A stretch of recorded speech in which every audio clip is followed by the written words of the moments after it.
വയനാടും ചേലക്കരയും ഉപതെരഞ്ഞെടുപ്പ് നടക്കുന്നതിനിടയിലായിരുന്നു CPM-നെ വെട്ടിലാക്കി കൊണ്ടുവന്ന ആത്മകഥ. ആ വിവാദത്തിന് മറുപടിയുമായി EP രംഗത്തേക്ക് വന്നു. ഇതെന്റെ ആത്മകഥയല്ല, എന്റെ ആത്മകഥ ഇങ്ങനെയല്ല എന്ന് പറഞ്ഞ് ജയരാജൻ കൈ കഴുകാൻ ശ്രമിക്കുമ്പോഴും പുസ്തകത്തിലെ ഉള്ളടക്കം മുഴുവൻ ജയരാജന്റെ ജീവിതമാണ്. ഇന്നലത്തെ ആത്മകഥ വിവാദത്തിന് ശേഷം ഇന്ന് പാലക്കാട് തെരഞ്ഞെടുപ്പിന്റെ ഭാഗമായി EP പാലക്കാട് എത്തുകയും തുടർന്ന് മാധ്യമങ്ങളെ കാണുകയും അതിലൂടെ LDF-ന്റെ പാലക്കാട്ടെ സ്വതന്ത്ര സ്ഥാനാർത്ഥി ഡോക്ടർ P. സരിൻ പൊതുസമൂഹത്തോട് പ്രതിജ്ഞാബദ്ധനായ ചെറുപ്പക്കാരനാണെന്നും EP ജയരാജൻ പറഞ്ഞു. സരിൻ ഉത്തമ സ്ഥാനാർത്ഥിയാണ്, ജനസേവനത്തിനായി ജോലി പോലും രാജിവെച്ചുവെന്നും ജയരാജൻ. ആത്മകഥയിൽ സരിനെ കുറിച്ച് മോശം പരാമർശമുണ്ടെന്ന് പുറത്തു വന്നതിന് പിന്നാലെയാണ് സരിനെ പുകഴ്ത്തി EP രംഗത്തെത്തിയത്. സരിന്റെ മനസ്സ് എപ്പോഴും തൊഴിലാളികൾക്കൊപ്പമാണെന്നും ജനസേവനത്തിന് വേണ്ടി ആ ചെറുപ്പക്കാരൻ ജോലി വരെ ഉപേക്ഷിച്ചിരുന്നു. അദ്ദേഹത്തിന്റെ മനസ്സ് എപ്പോഴും തൊഴിലാളികൾക്ക് ഒപ്പമായിരുന്നു. എന്നാൽ വിശ്വസിച്ച രാഷ്ട്രീയത്തിൽ സരിന് സത്യസന്ധതയും നീതിയും ലഭിച്ചില്ല. അതുപോലെ വയ്യാവേലിയല്ല സരിൻ, നല്ല സ്വതന്ത്രൻ എന്നിങ്ങനെ നല്ല രീതിയിൽ EP വീണെടുത്ത് കിടന്ന് ഉരുളുന്നുണ്ടായിരുന്നു. താൻ എഴുതിയ ആത്മകഥ വൈകാതെ പുറത്തിറക്കുമെന്നും അദ്ദേഹം പറഞ്ഞു. കണ്ണൂരിൽ K. സുധാകരനെ പ്രതിരോധിക്കുന്നതിൽ മല പോലെ ഉറച്ചു നിന്ന ജയരാജൻ ഇപ്പോൾ തൊട്ടതെല്ലാം വിവാദമാകുന്ന രാഷ്ട്രീയ നേതാവാണ്. CPM കേന്ദ്ര കമ്മിറ്റി അംഗമായ ജയരാജൻ വായ തുറന്നാലോ എന്തെങ്കിലും ചെയ്താലോ അതെല്ലാം വിവാദത്തിൽ കലാശിക്കും. ഏറ്റവും ഒടുവിലത്തെ ഉദാഹരണം കട്ടൻ ചായയും പരിപ്പുവടയും എന്ന പുസ്തകം. കുട്ടിക്കാലം മുതൽ ഇന്ന് നടക്കുന്ന ഉപതെരഞ്ഞെടുപ്പ് വരെയുള്ള കാര്യങ്ങൾ വള്ളി പുള്ളി വിടാതെ ജയരാജൻ പറയുമ്പോൾ കട്ടൻ ചായയും പരിപ്പുവടയും കഴിച്ച് ശീലിച്ചിരുന്ന കമ്മ്യൂണിസ്റ്റുകാരെങ്കിലും അവിശ്വസിക്കുമെന്നും ജയരാജൻ വിശ്വസിച്ചെങ്കിൽ അത് തെറ്റിയെന്നേ പറയൂ. കാരണം പറയുന്നത് ജയരാജനാണ്. പറഞ്ഞത് ആദ്യം അതെന്റേതല്ലെന്ന് പറയുകയും പിന്നീട് അതിലേക്ക് തന്നെ എത്തുകയും ചെയ്യുന്നതാണ് ജയരാജൻ ശൈലി. തെറ്റ് ചെയ്യും, പാർട്ടി ശാസന ഏറ്റുവാങ്ങും, വീണ്ടും തെറ്റിക്കും, പിന്നെയും തിരുത്തും.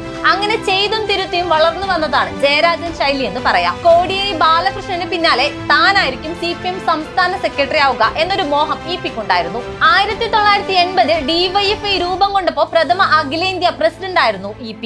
ഇപ്പോൾ CPM സംസ്ഥാന സെക്രട്ടറി ആയ MV ഗോവിന്ദൻ അന്ന് DYFIയുടെ കേരള ഘടകം പ്രസിഡന്റ് ആയിരുന്നു. പിണറായി വിജയനുമായുള്ള അടുപ്പം പാർട്ടി സെക്രട്ടറി പദവിയിലേക്കുള്ള പാലമാവുമെന്നും EP കരുതിയേക്കണം.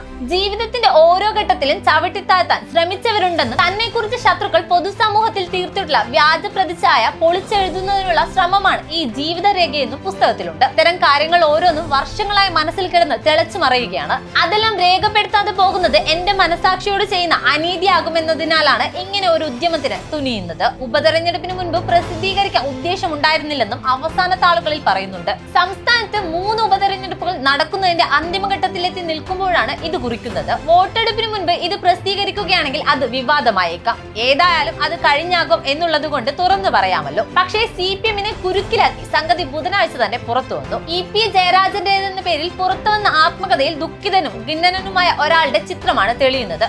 പാർട്ടിക്ക് വേണ്ടി വെടിയുണ്ടയുടെ ചീളുകൾ ഇപ്പോഴും ശരീരത്തിൽ പേർന്ന ഒരാൾക്ക് പാർട്ടിയുടെ ഇന്നത്തെ അവസ്ഥയിലുള്ള ആശങ്കകളും സങ്കടവും ആ താളുകളിലുണ്ട്. എന്നാൽ തിരഞ്ഞെടുപ്പ് ദിനം ഇത്തരമൊരു വിവാദമുണ്ടായത് ആസൂത്രിതമാണ്. ആത്മകഥ എഴുതുന്നതിന് പാർട്ടിയുടെ അനുമതി ആവശ്യമില്ല. പ്രസിദ്ധീകരിക്കുന്നതിന് മുമ്പ് പാർട്ടിയുടെ അനുവാദം വാങ്ങുമെന്നും EP വ്യക്തമാക്കിയിരുന്നു. ആത്മകഥ ഇപ്പോൾ എഴുതുകയാണ്, അത് പൂർത്തിയായിട്ടില്ല. ആർക്കും പ്രസാധന ചുമതല നൽകിയിട്ടില്ല. DC ബുക്സും മാതൃഭൂമിയും സമീപിച്ചിരുന്നു, എന്നാൽ ഒരാൾക്കും കരാർ നൽകിയിട്ടില്ല. സ്വന്തമായാണ് ആത്മകഥ എഴുതുന്നത്, ആരെയും ഏൽപ്പിക്കുന്നുമില്ല. ഭാഷാശുദ്ധി വരുത്താൻ വേണ്ടി മാത്രം ഒരാളെ ഏൽപ്പിച്ചിട്ടുണ്ട്. പുസ്തകം പ്രസിദ്ധീകരിക്കാൻ തനിക്ക് മാത്രമാണ് അധികാരം, ആർക്കും ചുമതല നൽകിയിട്ടില്ല. കവർ പേജ് പോലും ഇന്നലെയാണ് കാണുന്നത്. പുസ്തകം അധികം താമസിയാതെ പുറത്തിറക്കും, അപ്പോൾ കാര്യങ്ങൾ മനസ്സിലാക്കും. DGP-ക്ക് പരാതി സമർപ്പിച്ചിട്ടുണ്ട്. മാധ്യമങ്ങളിൽ വന്നിട്ടുള്ള ഒരു കാര്യവും താൻ എഴുതിയതല്ല. ടൈംസ് ഓഫ് ഇന്ത്യയുടെ ആദ്യ പേജിൽ ഇത് വരണമെങ്കിൽ നിസ്സാരമായ കാര്യമായി കാണുന്നില്ല. തിരഞ്ഞെടുപ്പ് ദിവസം ഇത്തരമൊരു സംഭവം ഉണ്ടായത് ആസൂത്രിതമായാണ്. പാലക്കാടും ചേലക്കരയിലും ഇടതുപക്ഷം മുന്നേറുകയാണ്. ഈ രാഷ്ട്രീയ സാഹചര്യം ഉയർന്നു വരുമ്പോൾ അത് ഇല്ലാതാക്കാൻ വേണ്ടി നടത്തിയതാണ്. കഴിഞ്ഞ തവണ ജാവേദ്കറുമായുള്ള കൂടിക്കാഴ്ചയുമായി ബന്ധപ്പെട്ട വാർത്ത തെരഞ്ഞെടുപ്പിനോടനുബന്ധിച്ച് പുറത്തുവിട്ടതും ആസൂത്രിതമായിരുന്നു.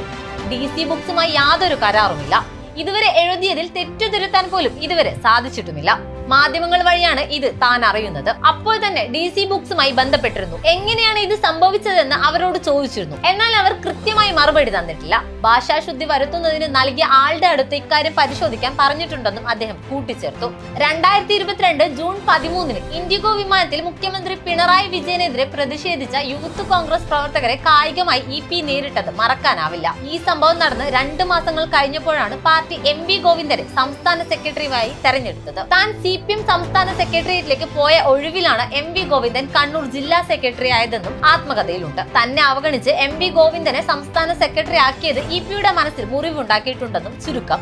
MV ഗോവിന്ദൻ സംസ്ഥാന സെക്രട്ടറി ആയതിനു ശേഷം നടത്തിയ ജനകീയ പ്രതിരോധ ജാഥയിൽ പങ്കെടുക്കാതെ എറണാകുളത്ത് പോയ EP അവിടെ ദല്ലാൽ നന്ദകുമാറിന്റെ അമ്മയെ ആദരിക്കുന്ന ചടങ്ങിൽ പങ്കെടുത്തതും ഇവിടെ ഓർക്കാവുന്നതാണ്. പാർട്ടിക്ക് വേണ്ടി ഫണ്ട് സ്വരൂപിക്കുന്നതിൽ EP എന്നും മുന്നിലുണ്ടായിരുന്നു. സാന്റിയാഗോ മാർട്ടിനിൽ നിന്ന് 2 കോടി രൂപയും കൊച്ചി ആസ്ഥാനമായുള്ള ലിസിൽ നിന്ന് 1 കോടി രൂപയും പാലക്കാട്ടെ വിവാദ വ്യവസായി VM രാധാകൃഷ്ണന്റെ കമ്പനിക്ക് തിരുവനന്തപുരത്ത് ദേശാഭിമാനിയുടെ സ്ഥലം വിറ്റതും ഉൾപ്പെടെയുള്ള ആരോപണം EP-യെ വിവാദ പുരുഷനാക്കി. 2016-ൽ ആദ്യമായി മന്ത്രിയായ EP-ക്ക് ബന്ധു നിയമനത്തിന്റെ പേരിൽ 5 മാസങ്ങൾക്കിപ്പുറം രാജിവെക്കേണ്ടി വന്നു. ഉൾപാർട്ടി ചർച്ചയിൽ പറയേണ്ടത് അവിടെ പറയുക എന്ന കമ്മ്യൂണിസ്റ്റ് ബോധമാണ് തന്നെ നയിക്കുന്നതെന്ന് ആത്മകഥയിലുണ്ട്. കൂടുതൽ വാർത്തകൾക്ക് ഞങ്ങളുടെ channel like, share and subscribe ചെയ്യുക. ഞങ്ങളുടെ വീഡിയോകൾ നിങ്ങളിലേക്ക് ഉടനടി എത്തുവാൻ സബ്സ്ക്രൈബ് ബട്ടണിലെ ബെൽ ഐക്കൺ ഇനേബിൾ ചെയ്യാനും മറക്കരുത്.